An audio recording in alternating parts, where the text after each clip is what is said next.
one of the things when I grade these things, I sometimes think, why don't I just have a true-false multiple choice test? Because it would take me like a half hour to grade them.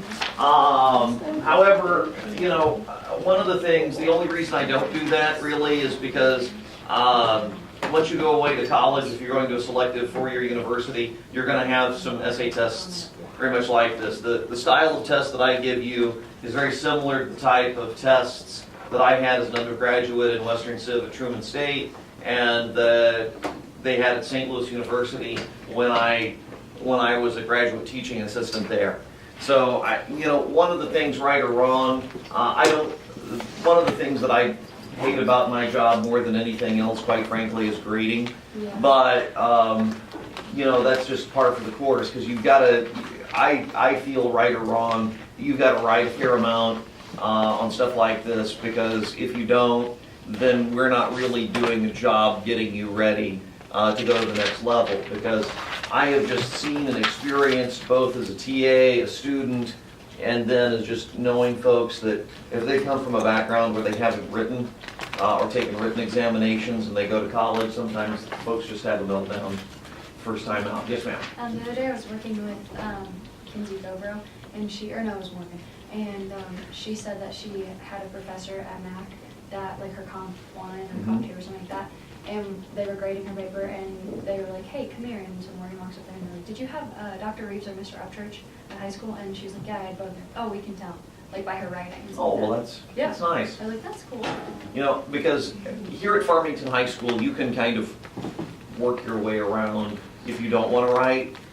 You know, I mean, I'll just be honest, and you can do that in most high schools, but if you don't write, at the end of the day, it's going to be harder when you go to that next level. That's really what it's all about. Whether you get a B or an A in high school matters not that much, to be honest with you. It's what you do at the next level that's going to matter, because I'll tell you, nobody gives a rip about my high school GPA, nor have they for 30 years. And I guarantee you, once you graduate from here, no one will either. I'm not saying don't try, I'm just saying a lot of times we stress out if we get a 90, or we stress out if we get a 95, or we stress out if we get an 82. But you're better off to get a few skills and get a B. You know, because at the end of the day, people are going to be looking at what you get in college more than they're going to look at what you're getting in high school. Yeah, my dad, when he finds a new job, they still ask him what his college GPA was. Yeah, they don't ask him what his high school GPA was, do they? No. No, I would have a hard time even finding my high school transcript at this point. To the registrar at my high school is probably, either retired or dead. Oh, okay. Well, it's been a long time. Smells like blueberry muffins. It does, doesn't it? Yes, I do. It's because I bathed in blueberry muffin perfume this morning. That's what I always do. Is this my new Buddha? I think I actually kind of do. Yes. Oh, you remember Rothman? I smell like a grandma. Yes, Rothman gave this to me. Yes. That's cute. It is cute. All right. Today we're going to be doing two things. This is all under the rubric of the Enlightenment, and we're going to be analyzing the origins of capitalism in the Enlightenment, and then we're going to be moving on to the French Revolution. We've talked about political theorists in the Enlightenment, and Madeline, can you just kind of refresh us for a sec? What exactly is the Enlightenment? It's like whenever someone searches for Okay, they start focusing more on the natural world instead of the supernatural. And Alex, what is supernatural? Supernatural is stuff like religion and like magic. Religion and magic. So explaining disease now is not going to be demons or faith healings. It's going to be more based on science. So this is going to be a big change. We've talked about one of the major political philosophers, John Locke. What did he believe the purpose of government was? What's the purpose of government for Locke? Protect private property. To protect private property. Is there anything sacred about government for Locke? No. No. And what does he develop? The social contract theory. Okay? We kind of went through that. Now we're going to look at, and the Enlightenment is going to believe that the universe is a machine and there are certain natural laws or principles that determine all of this. And Adam Smith is a Scottish Enlightenment philosopher who's going to be the father of capitalism. And he writes a book in 1776 called The Wealth of the Nations. And this is the beginning of capitalism. Now, there was an economic system that came before this called mercantilism, and I mentioned that briefly. And mercantilism, basically, European countries believed that wealth was a zero-sum game. Think of the entire wealth of the world like a pizza pie. What you wanted to do is to get as much pieces of the pizza pie as you can, hoard wealth, hoard the pizza. Adam Smith is going to totally repudiate mercantilism with capitalism, go against all of that and move towards something else in capitalism. Capitalism is his economic idea, and it's going to be based on a couple of key principles, which he's going to call laws. The law, for instance, of supply and the law of demand. Okay? Supply and demand. So, if something is rare or scarce, unfortunately, I lost my wedding band a week ago. I had a glove on, took it off, rolled off, so this one's not made of gold like the other one was that I lost. But let's just say this one was gold. Okay? Would this be worth more or less if it were made of gold? More. Why? What is... Because gold is rare. Gold is rare. Okay. So the greater the supply of something is, okay, what about its wealth? This is made out of steel. What is steel? Was that common, right? So what's the price of a steel ring? $10, maybe. Okay. What's the cost of a gold ring? Well, Maybe not that much. maybe not that much, but more like 500. So you understand how supply and demand works, right? Another cause of supply and demand. If, let's say, Saudi Arabia or other oil-producing countries aren't pumping a lot of oil out of the ground, what happens to the price of gasoline? It raises. Okay, you see how this works. And he's the guy who develops this concept, this idea of supply and demand. He also develops the law of scarcity, which we've already kind of introduced. If something is scarce, it's going to be worth more. Platinum is going to be worth more than sand. Okay? Now, you might say, I can't believe they're saying this is a natural law. People couldn't figure this out before. No. I mean, they didn't articulate it in this way before. Okay? The other thing that he's going to develop is a concept called opportunity cost. And you're familiar with that, I'm guessing. Yeah. Opportunity cost is basically one of the guiding principles behind capitalism. So, let's say, for instance, I live in Alaska. I live in Fairbanks, Alaska. I want to grow orchids. Now, can I grow orchids in Fairbanks, Alaska? Why not? I can, but I'm going to have to build like an incredibly powerful greenhouse, heat it to a high temperature, and it's going to cost a ton of money. What if I live in South Florida? Can I grow orchids? Yeah, easy. It'd be a lot easier. Okay. So, opportunity cost. How much is it going to cost me to produce a good in a certain area? What if I want to raise reindeer? Would it make sense to have a reindeer farm in Alaska? Yeah. Would it make a lot of sense to have a reindeer farm in Miami? No, that'd be funny. No, it wouldn't. So you understand how opportunity costs go, right? Yeah. Okay, and I'm sure you've talked about this in business classes and other things. And this is going to relate to another key concept. And I'm going to skip self-interest right now there, but get to free trade. Mercantilism said you never trade with other countries. You just hoard all of the wealth. Well, because of the concept of opportunity cost, what would Adam Smith say about free trade? Should you trade wealth with other groups or other? Should you trade? Yes. Yes. Why, Melissa? Because. And by the way, congratulations with Thank the dancing you. team this weekend. It Thank sounded you. like you did very well, and the team did very well. So Thank you. awesome. But anyway, why should you trade? Because things that we grow here may not be as easily grown in like Africa or like hot climates or cold climates, and so those Right. people who, yeah. Exactly. So, would it make sense to drill for oil in Britain? No. What Britain should do is trade, I don't know, the Queen for oil with Saudi Arabia, bad teeth, whatever it is they have a common commodity of in Britain. Well, Yeah, I know, it was just fun. you know, you trade what they have. So, if you're in Florida, what do you trade to people who live in Alaska? Oranges for reindeer, yeah. Old people for polar bears, right?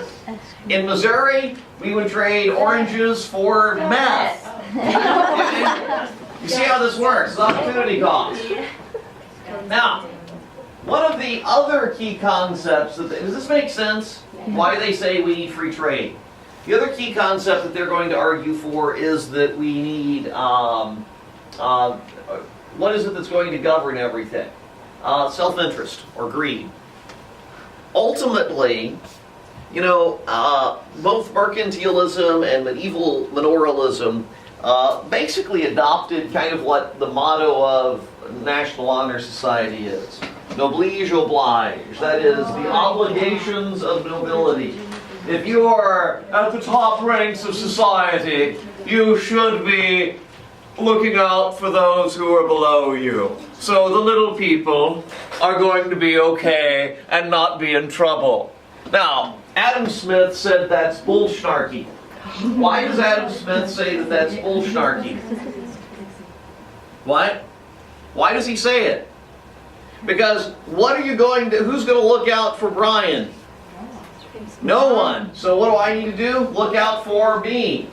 And if Emma's looking out for Emma, and Katie's looking out for Katie, you know, and Shelby's looking out for Shelby, Kirsten's looking out for Kirsten, and Brian's looking out for Brian, everyone's covered, right? Does that make sense? Okay? That makes sense. So they're going to say that greed and self-interest is good. Don't be ashamed of being greedy. Don't be ashamed of looking out for yourself, because if you're advocating for yourself, then everything's okay, because everyone will have an advocate. Do you see any potential problem with this idea, though? What's a potential problem? Some people can't help themselves. Some people can't help themselves. You know, so if you look and you see someone who's got no real, well, let's just take a very, let's just say you've got somebody who's got a severe mental disability. What's going to happen to them? Will they be able to look after themselves? Probably not. Okay, well, let's take mental disability out of that. That one's kind of a tough one. So, you know, so let's say Bridget was dropped on her head as a child, and she just walks around going, we know that's not the case. But let's say that Bridget wasn't dropped on her head. But let's say Bridget was, let's say that her IQ is 200. She could be a Mensa member, okay? But let's say that Bridget comes from an incredibly poor family. So Bridget's got no financial resources. She's got no family background to help her get through school, college, university, anything like that. How's Bridget going to succeed in life? Okay? She's going to have a lot of trouble, right? Okay? And I guess one of the long-term critiques that people have had of capitalism that's unregulated is how do you have, the whole idea is that everyone is going to be on a level playing field, but is everyone always on a level playing field? You know, I guarantee you, folks, that there are some people in this school and some people who graduated last year who probably had a much higher standardized test score than either John F. Kennedy Jr. did, who went to Harvard, or George W. Bush, who went to Yale. Why did Why did George W. Bush and John F. Kennedy Jr. get into Harvard and Yale? Money and family legacy and name. And I guess the question I'm raising is, this is a good idea. Smith assumed a level playing field, and do we always have a level playing field? And that's kind of the issue sometimes you have with capitalism. We have largely adopted capitalism as our economic system in the United States, with a few caveats. One of the other characteristics of capitalism, and the last one that we're going to look at on this slide, is the notion of laissez-faire. Laissez-faire literally means hands off in French. And what Adam Smith believed is that there was an invisible hand of the government, or invisible hand of the market, natural law, if you say, because of the law of supply and demand, scarcity, opportunity cost, those kinds of things. And if you just stepped out, if the government would just step out of the marketplace, leave the marketplace alone, the economy would run well. And for about the first 150 years of our country, up until FDR's New Deal, we largely did kind of have a laissez-faire system of regulating the economy, which is not regulating it. However, today, we have in the United States what they call a mixed economy. What we do is that we still have free enterprise, but there are some regulations. For instance, there's something called OSHA today. Are you familiar with what that is? The Occupational Safety and Hazard Administration. So, if you're going to go work in a factory, you may have to wear earplugs so you don't lose your hearing. You may have to wear steel-toe boots, can't wear a tie, those kinds of things. Okay? We also have things like public schools. Adam Smith would have argued that everyone, if they want to go to school, they need to pay for it. You know? But we have, this is, the taxpayers pay for you to go to school. We have things like Social Security, where the elderly get more or less pension. So there are some ways that we have modified that today. There's the stylish face of Adam Smith. Such a yummy guy there. I tell you what, the potential prom theme, Adam Smith. Juniors, think about it. Think about it. Okay, but he's really important. Any questions about him? And Wealth of the Nations and Capitalism. I know in a business class you'd go over it a lot more than what we just did, but just wanted to kind of get at this. Let's talk a little bit about Baron Montesquieu, who was a French nobleman who radically misunderstood the English Constitution. But he's important to us because he is going to advocate separation of powers. We have a system theoretically in our government which emphasizes checks and balances. For instance, to get on the federal judiciary, to be a federal judge or a Supreme Court judge or an appellate court judge, the president has to nominate you, and then the Senate, through advice and consent, has to confirm you. The Supreme Court can impeach, can veto through its powers of judicial review, can null and void executive actions of the president and laws of Congress. So we have checks and balances in our government. Montesquieu was an Enlightenment figure from the French aristocracy who argued for it. And like I said, he misunderstood the English system because he thought that there were checks and balances in the English system, and there really weren't at the time, but that's all right. And he wrote a book called The Spirit of the Laws, which outlined why separation of powers are important. And of course, Thomas Jefferson and James Madison and Alexander Hamilton of the musical fame, Ben Franklin, all agreed, or read Montesquieu, and all agreed that separation of powers is kind of a good thing and a big deal. And there are a lot of other really important folks from the Enlightenment that we could go through, but I'm just going to kind of move on to Jean-Jacques Rousseau. Now let's talk about Rousseau for a second. Besides Locke, Rousseau is probably the other really famous political philosopher that comes from the Enlightenment period. Rousseau was French. He died 11 years before the French Revolution. But he's He's incredibly important. He develops a couple of key concepts that are going to be influential. One is the concept of the state of nature. He actually believed that civilization is what has kind of corrupted a lot of things in our society. If you went back to a state of nature, you would find this idea that society was actually better. But society has corrupted us in many ways. And he looked at the example of the French nobility and some of the debauchery that they were involved with. For instance, one of the famous nobles. You guys know what sadism is? Well, it's nice that you don't, but does anyone know it? Not Satanism, sadism. That's what I thought you said too. Do you know what Satanism is? Do any of you worship Satan? No. Sadism. Well, folks, don't go on your Chromebook and Google, what is sadism? Okay? Sadism is receiving sexual pleasure from inflicting pain on other people. All right. It's probably restricted. Let's hope. Yeah. Okay, now you might say, Reeves, why are you bringing this up, particularly as a video camera is rolling, and you could get fired? Well, I want to start my retirement early, but the other part of this is that there was the name sadism comes from a French nobleman at this time called the Marquis de Sade. And he was a nobleman, had an estate, locked up some of his peasants, and did naughty things to them. So is it basically just another name for rape?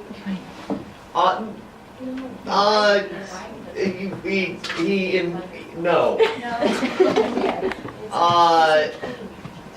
They would get pleasure from he would get pleasure from beating them, not having relations. Oh, okay. That's weird. Why are we talking about it? Well, Hannah, the reason we're talking about it is he believed Rousseau did the state of nature was actually better and civilization was corrupt. The reason I bring up the Marquis de Sade is he was a French nobleman who was at the top, the apex of French culture. Noblemen like the Marquis de Sade. So this is kind of explaining why he thought civilization was corrupt. We needed to get rid of all of that and start from scratch, because how could you possibly defend stuff like that? So that's the relationship there. You see why he was creeped out by the whole concept of aristocracy. These are people literally who are exploiting the poor in every way possible.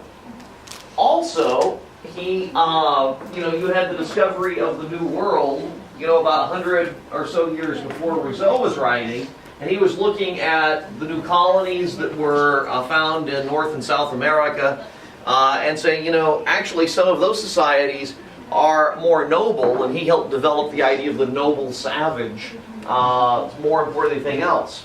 Rousseau also, unfortunately, I will say, ladies, he is probably responsible for keeping women oppressed for about another 200 years.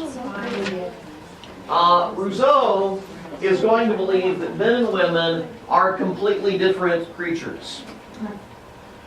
He's going to argue that personality-wise, men and women have totally different abilities, totally different talents.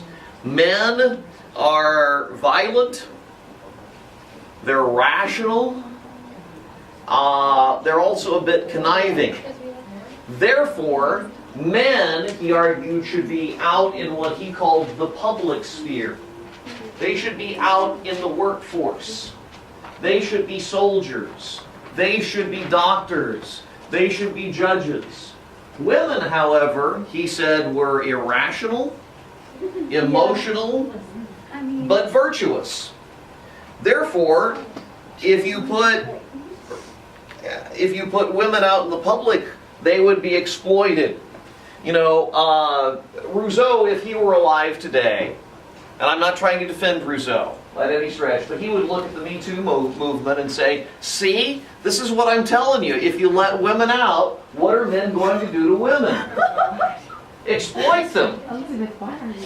You know? It's terrible. And he'd say, this is why I say that women need to be in what I call, or he called rather, if I'm role-playing Rousseau, in the private sphere. They need to be at home teaching their children how to be virtuous. They need to be at home. They need to be the mothers. And if they must work, what must they be? Elementary school teachers or secretaries. But they don't need to be anywhere else. And so he really argued that men and women were completely different. And I would say he's probably largely responsible for keeping, in the Western thought, women down for another 200 plus years. Okay. Now he does develop the idea of the social contract as well, and it's very similar to John Locke's idea that there is a social contract between those that are governed and the people. The only thing that he does not do is for Locke, what's the basis of the social contract? They protect your private property. Private property. For Rousseau, private property is not quite the linchpin. He believes that there is a contract between the people and the government, and the liberty of the people is to be protected, but property isn't the linchpin. And he says overall the government should foster the general will of the people. Should foster the general will of the people. The only thing about that that's a bit consternating is he never really articulates how you find what the will of the people is. So from a political theorist point of view, he's the grandfather of both fascism and democracy. And you might say, how is that? Well, those who favor democracy would say, of course, how do you find out what the general will is? You have an election. You vote. You see what it is. For fascists, how do you know what the general will is? It's whatever the leader says it is.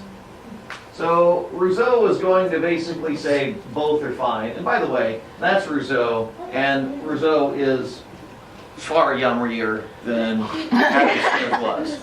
Just saying. You're right. Looks like I am right, isn't it? And look at that hat. I mean, it's something. That's a nice hat. All right. Now, last Enlightenment concept we're going to get at, well, not the last. There's actually two more. Sorry. Before we get to the French Revolution. Natural law.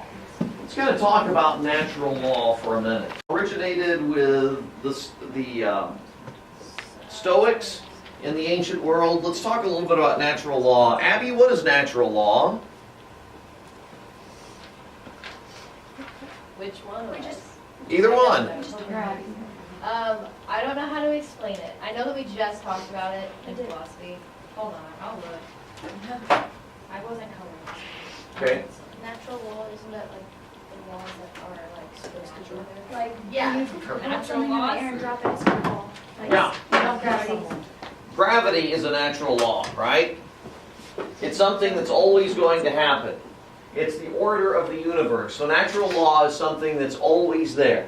Okay? Man, or men and women, humanity can figure it out. But natural law is something that's always there. And there are those that argue that there are natural laws in physics, the Newtonian laws of motion, how the machine of the universe works. There are those that argue there's certain natural laws that govern economics. Adam Smith would say he discovered natural laws in economics. And does that make sense? Now, why is the concept of natural law so important during the Enlightenment? Why is natural law such a big deal? Everyone's going to be all about science. They want to figure out the world. And one of the first revolutions we're going to take a look at is the scientific revolution. And if you think you can figure out natural law, you can think you can figure out the entire universe. You're exactly right, Kate. As I said, the historical origins of natural law theory, they are basically come out of a much older philosophical tradition. The Stoics in the ancient world, and then a guy by the name of Thomas Aquinas that we talked about in the medieval period. But during the Enlightenment, these ideas are going to be reintroduced. And natural laws were used to explain how everything operated. John Locke would say the social contract is, in politics, a natural law. Adam Smith would say supply and demand in economics is a natural law. Isaac Newton would say that physics is, or gravity, and the laws of motion are natural laws. And really, natural laws today are still used to explain science, right? So, I mean, this is an incredibly important concept. And again, the Enlightenment was all about looking where? To the individual. To the Renaissance is looking to the individual, okay? But the Enlightenment is looking to the natural world, not the supernatural world for evidence, right? Okay? Is that all making sense to you? Okay, now,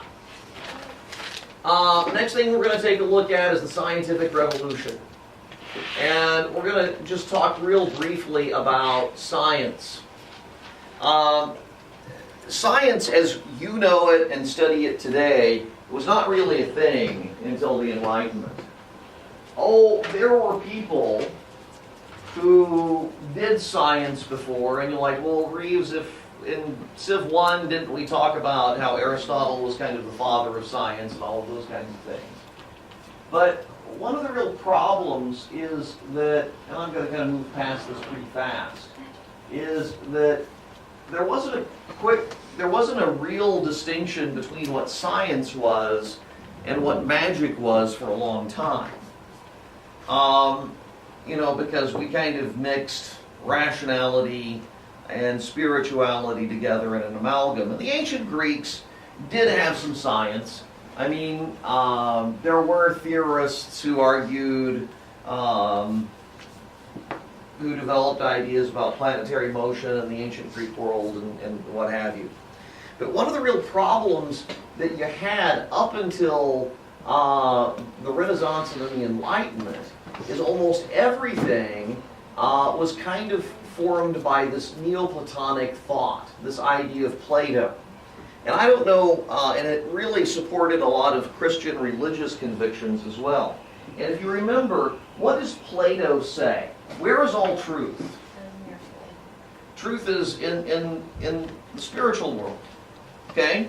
Now that jives a lot with Christian doctrine, but it's not going to help science develop very much. Why is it not going to help science develop much? Because it's not focused on this. It's not focused on this world, okay?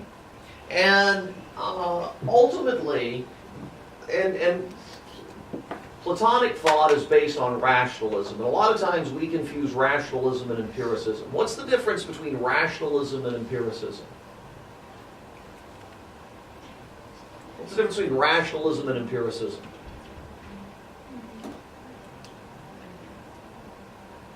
Nobody knows? Okay. Maria, can you help us out? No. Abby? No. Jenna, can you help us out? If you tell us what each of them are, then Liz, can you help us out? we'll tell me what it is. Okay. Not imperialism, empiricism. G, can you help us out here? Okay, rationalism. 2 plus 2 is 4, Yes. right? Now, when I say 2 plus 2 is 4, how many of you would agree that that's right? Okay, everyone would agree with that. Okay, that's rationalism. Did you have to see it? No. Why do you agree that it's right? Because you know. Because you've been taught, not only that, but it's right. You know, you just know rationally, it's right, correct? Okay, it's based on reason. Is it based on observing anything? No. Okay, empiricism. Empiricism is solely based on your experience. What color is this? How do you know it's red? Because what? You can see it? You're told it's red and you can see it, right? What's the handle? Red. Now, could I say 2 plus 2 is red? I mean, if you wanted to, I guess. But you Say it. Okay, empiricism is strictly based on your observation of the material world. Okay, what is science based on? No? Well, there's a rational element, but what is it really based on? When you do an experiment, what are you doing? You're observing. You're observing, right? What is that? It's empiricism, right? Does that make sense? So the Enlightenment, because the world is a machine operating on natural laws, what are they going to start doing? Observing the world carefully. What do we call that? Empiricism. Science, as you know it, is empiricism. Knowledge through observation, okay? And because of this, there are going to be some real breakthroughs during this period. And a lot of it's going to deal with astronomy. Nicholas Copernicus is going to Copernicus is going to change basically what medieval man said about the universe. Okay, or the solar system, I should say. The medieval Catholic Church had argued that because man was created in God's image, then the earth must be the center of the solar system. You know, the earth was the center of everything.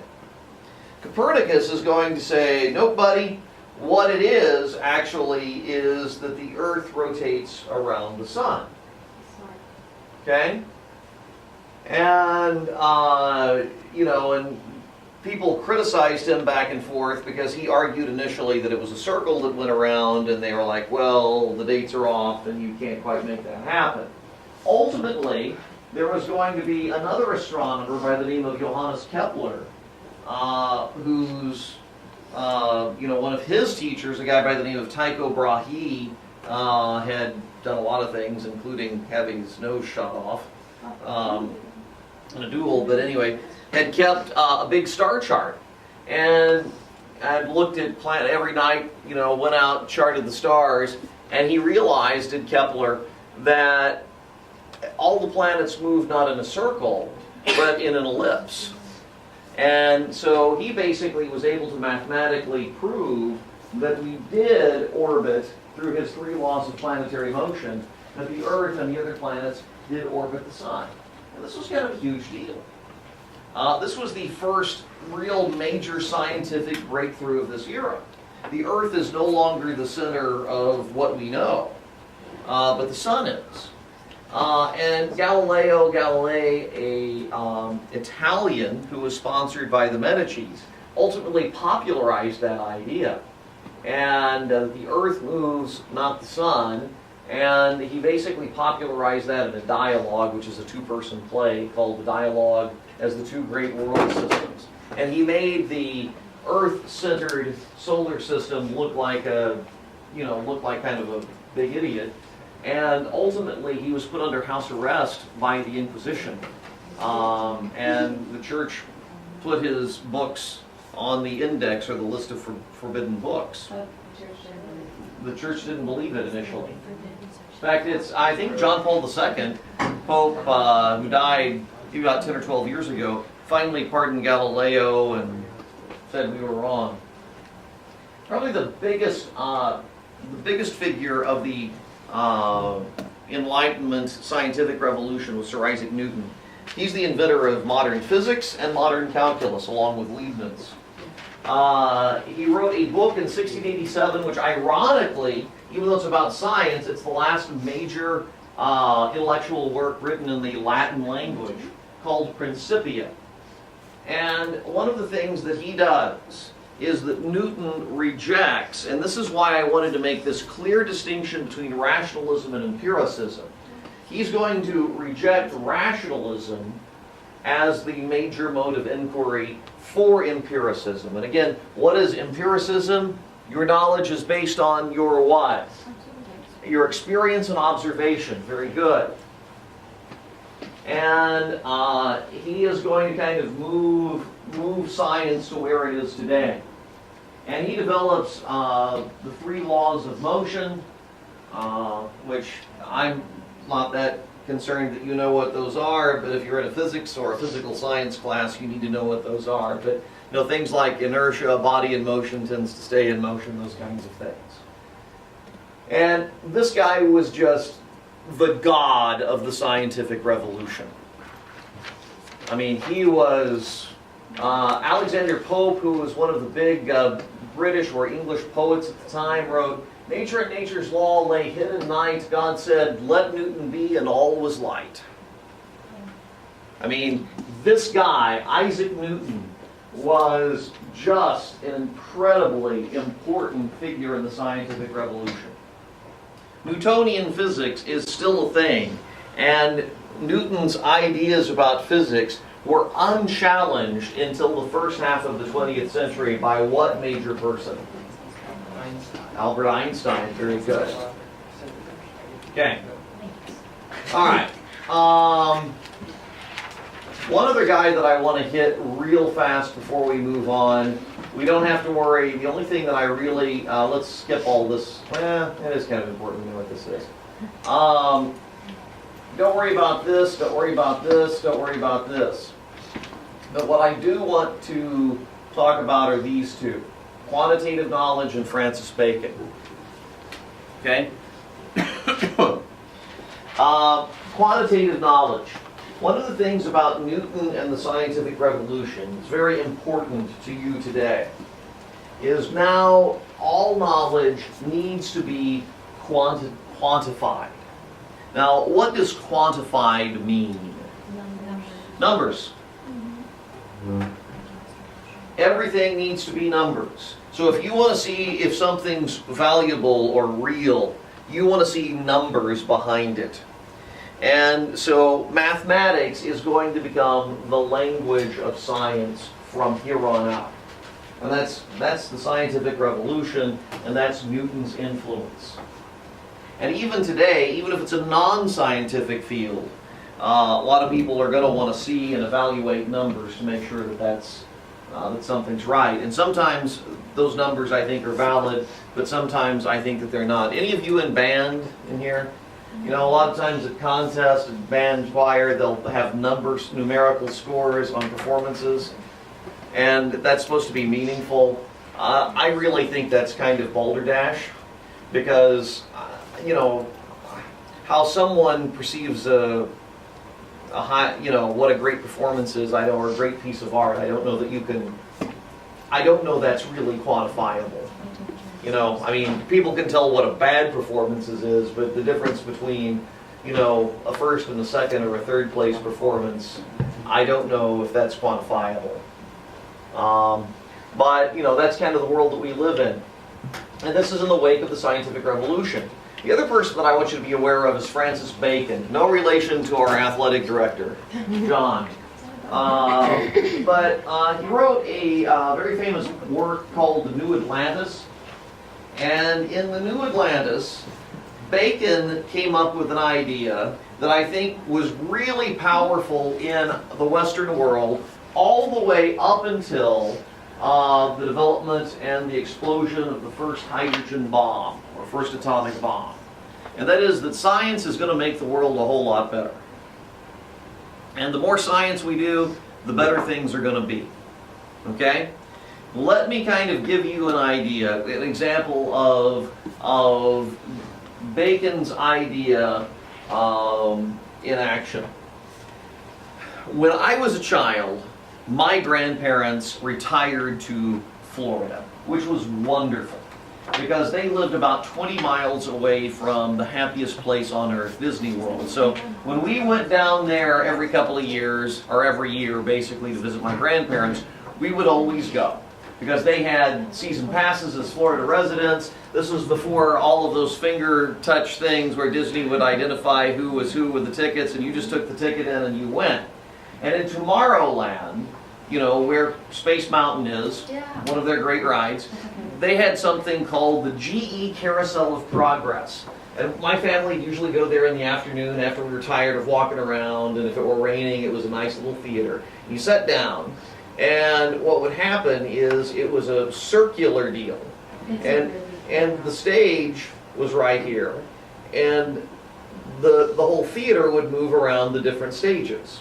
And it started out with, some dude in the mid-19th century without lights and, kerosene lamps. Then they had the invention of the light bulb and the phonograph, and then they had radios, and then they had TVs, and then it went to the computer age, and, everything. And everything was always getting better because of science and technology. Everything's better. And that idea that's at the GE Carousel of Progress at Disney World is basically Francis Bacon's idea that science and technology is going to make us happy. It's going to make the world a better place. And I really believe that most people agreed with that concept up until one particular time. And that would be the hydrogen bomb exploding. And I think since World War II, there have been some people who start questioning whether science is actually making things a lot better for us. Is global warming caused by science and man? Are we destroying more things by trying to do, is CRISPR technology in genetics a good thing or not? I think there's getting to be more questions of that. Bacon is the guy who popularized the scientific method and the steps that you have to memorize in your 8th and 9th grade science classes. Okay?